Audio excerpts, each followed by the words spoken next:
One thing I think needs to be talked about in regards to the Lindsay Clancy case is whether or not she had extreme OCD. We know she was deeply depressed. We know she was anxious.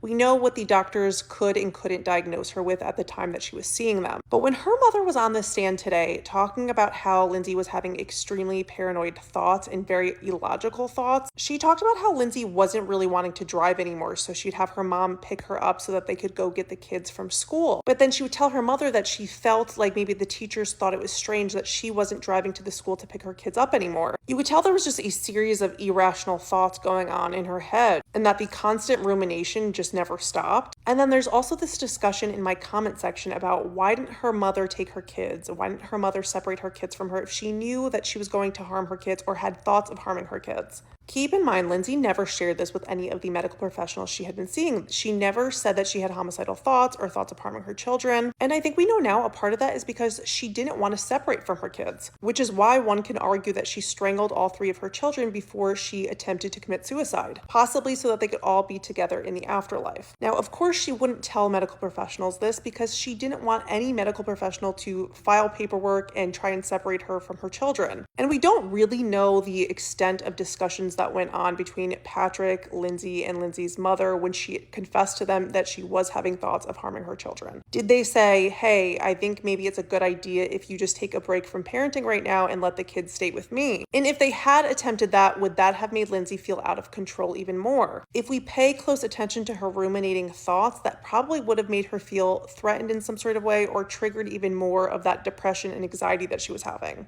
Either way, I just think the conversation of OCD hasn't really come up enough in the discussion of Lindsay Clancy.